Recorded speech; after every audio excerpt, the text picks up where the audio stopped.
Guys, so I'm sitting here, I'm trying to work, but I haven't updated you guys in a couple days.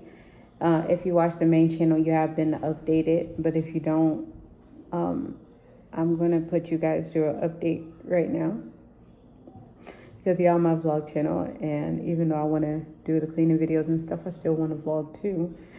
But as you can see, I look a lot rough, very rough, and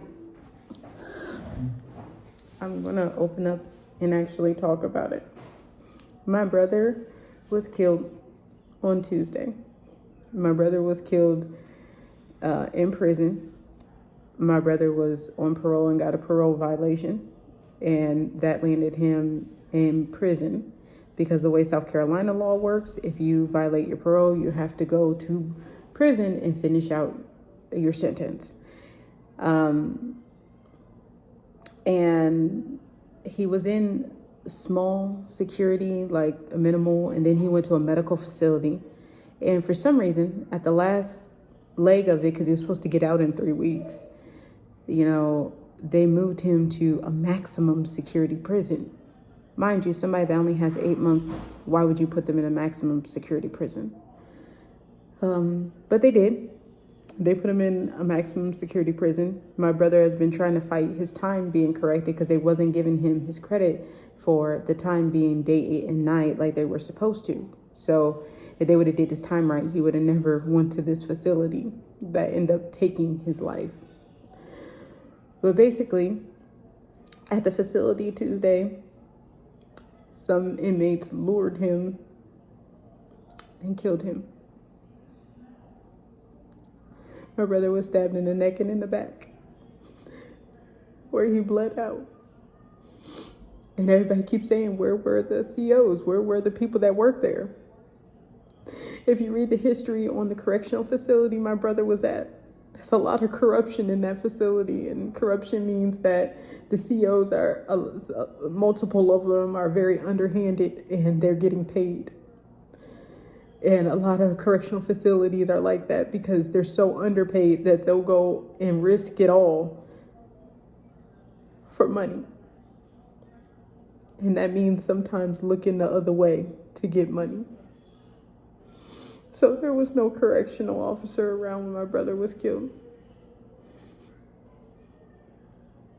He said he bled out. Why? Sorry, that's the kids. They said he bled out while he was there. He never made it out of the prison. They couldn't save him. And he was supposed to go home in 3 weeks. We don't know if somebody was hanging because he was getting out. And these people that are here are there for long periods of time. And he wasn't. We don't know what none of the basis of why they took my brother's life. We know absolutely nothing. Investigators won't tell us nothing. It says it's messing with their investigation if they tell you something. We don't know names. We don't know anything. My family knows nothing. We're just sit here in the dark, knowing that your loved one passed. And it's crazy because what I was doing was I was working. I couldn't answer my phone. And then finally my end of my shift came, and then I seen I had a text, and it said, this is the, I forgot what they're called, that deals with the different prisons and stuff like that. It's not coroner. I forgot what they're called, but they deal with calling people about deaths. And when I read that, I said, oh my God, what happened to my brother? Because why else would they call me? So they called me about my brother. And they told me he's dead.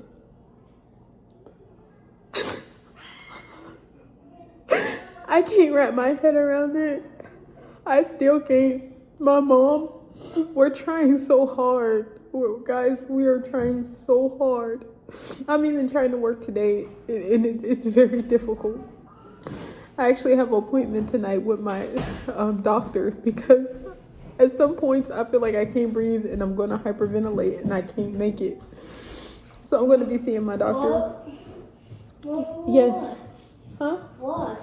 Nothing. I'm fine. I'm just talking to our friends on YouTube. So go sit down so I can talk to our friends. I'll be right there, okay? I'm still here, that's all. Okay. But yeah, I got an appointment tonight with my doctor because I'm having a breakdown. I'm having a breakdown. And it's like it's some hours throughout the day. I can make it like it's nothing. Certain hours throughout the day, I'm here, I'm fine. I'm like, okay. Then I think of a picture, and like all Christian said this morning to me was, Mom, can I please have this? Mom, please, just one more. And all I could think of is my brother saying, please, just don't kill me. Like, please. That's all I can think about is my brother begging for his life.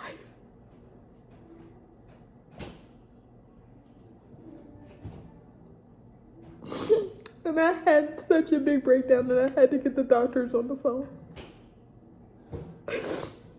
I don't know how long it takes for something like this to pass, but I know healing happens every day. But I just can't wrap my head around why my brother? Why my brother? Why did y'all do that? And I don't know if they gonna solve it, because from what I've been reading at this correctional facility, it's so corrupt that because the guards and stuff be in on it, a lot of times you don't never get to the bottom of it. And it's sad. It's just like, don't ever make a mistake and go to prison or go to jail. Don't ever make that mistake, because you take a chance of you never coming out. When you go through them gates, you may never come out, because there's people in there with nothing to lose. And them taking your life means nothing to them, because they know they're there for life anyway. So they don't care if they take yours.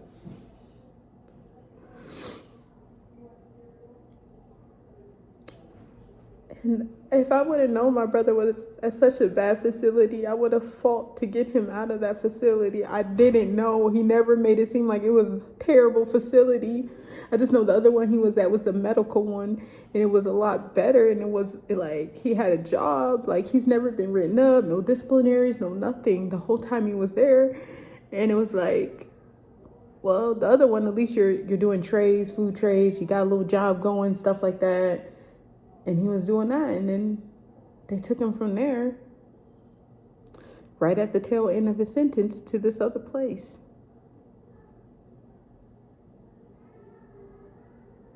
And the other place killed him. I'm just hoping they get to the bottom of it. But again, with the kind of facility he was in, it's a lot of corruption in it. And it ain't just that facility. I mean, this is throughout the entire United States. A lot of these prisons are corrupt. And the reason why they're corrupt is because the employees are not paid well. And because the employees are not paid well, guess what they do? They do underhanded stuff. Unfortunately, sometimes underhanded stuff costs other people their lives. And they bring drugs in there, and they bring all kind of stuff in there. And people die all the time over drug overdoses. Like, how did you get drugs in prison? Because a guard smuggled it in. A lot of times they check the people that come for visits, and a lot of time it ain't even the visitors that's the problem. It's the guards that work there. All I ask is just for prayer. I can't ask for nothing else. We can't stop whatever's going to happen on in them prisons, because it's a different life. All we can do is pray for help. I'll talk to you guys later. Bye.